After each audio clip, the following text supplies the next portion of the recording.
जम्मू कश्मीर में शनिवार देर शाम आतंकियों ने एक और गोलगप्पे वाले को निशाना बना लिया। बिहार के बांका के रहने वाले अरविंद कुमार साह की श्रीनगर में पॉइंट ब्लैंक रेंज से गोली मारकर हत्या कर दी गई। बीते कुछ दिनों में यह दूसरा मौका था जब श्रीनगर में मजदूरी करने वाले बिहारियों की आतंकियों द्वारा हत्या कर दी गई। शनिवार को आतंकियों के निशाने पर आए अरविंद साह बांका के बाराहाट प्रखंड के पड़घड़ी गांव का रहने वाला था। अरविंद की हत्या की खबर ने पूरे गांव वालों को दहशत में डाल दिया है।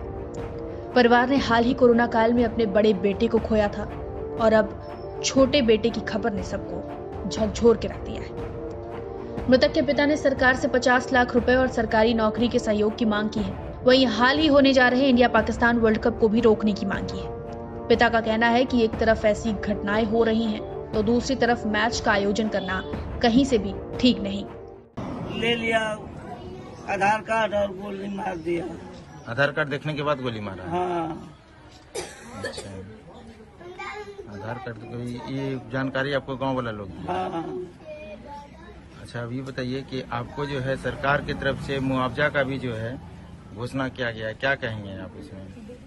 कौन बच्चा दुर्गो है, नौकरी चाहिए। दूसरा बात की 50 लाख रुपया चाहिए। बच्चा सब खाएगा, हम कमा नहीं सकते, क्या खिलाएंगे?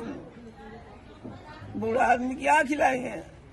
कोरोना में बड़ा लड़का भी डेट हो गया, ये 5-6 महीना पहले। अच्छा, अभी हाल में अब जो है ये वारदात अभी पाकिस्तान के साथ खेला होने वाला है, उसको लेकर के क्या कहेंगे? सरकार का क्या रुख होना चाहिए? उसको रोक देना चाहिए। ऐसा धांधली हो रहा है तो आदमी जिएगा, सब तो मरिए जाएगा। बिहारियों को मार रहा है।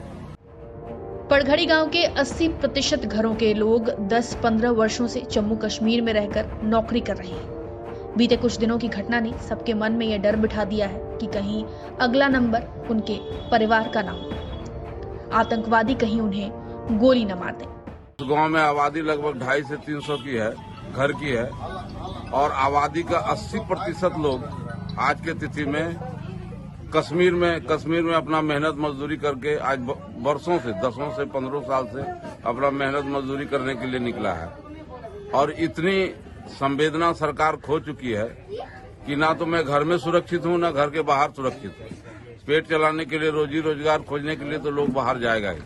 अगर सरकार हमको रोजी रोटी यहीं मुहैया कराए तो मैं दूसरे प्रांत में क्यों जाऊं, चाहे कश्मीर हो, दिल्ली हो, हरियाणा हो। लेकिन ये बहुत दुखद घटना है।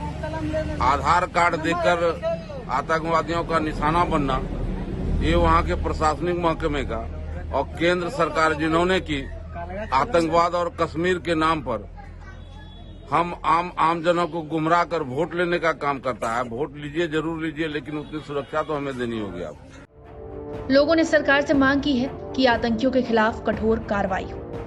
वहीं रोजगार के अच्छे अवसर उन्हें उन्हीं के गांव में मिले ताकि जान को दांव पर लगाकर उन्हें इतनी दूर रोजी रोटी के लिए नहीं जाना पड़े।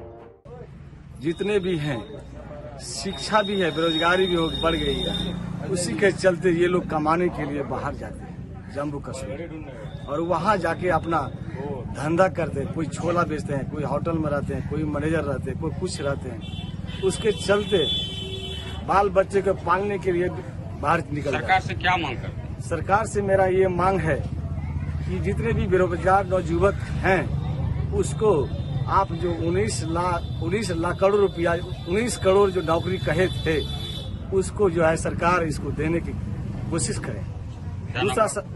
दूसरा सवाल मेरा है कि जितने भी बेरोजगार भाइयों हैं उसको इसी अपने राज्य में रोजगार दिया जाए। वहीं स्थानीय व सत्ताधारी दल बीजेपी के विधायक राम नारायण मंडल का कहना है कि केंद्र में मजबूत सरकार है, आतंकियों पर कार्रवाई हो रही है। ऐसे में ये कोई ना समझे कि उनके मनोबल को सरकार बढ़ाने का काम कर रही है। हमने रात में ही घोषणा की है। हमने स्वयं उनसे सुशील मोदी जी के माध्यम से उनसे बात कराई। उन्होंने कहा है कि उनके परिवार को ढाढ़स बनाने का काम प्लस 11,25,000 रुपये की राशि वहाँ की सरकार देगी। उनके सबको यहाँ तक पहुँचाने की व्यवस्था कराई जाएगी। राज्य सरकार ने भी घोषणा की है राशि की।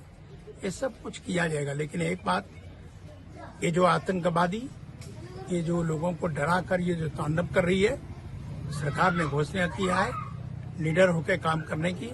और कहा है कि वैसे आतंकवादियों को कड़ी से कड़ी सजा दी जाएगी।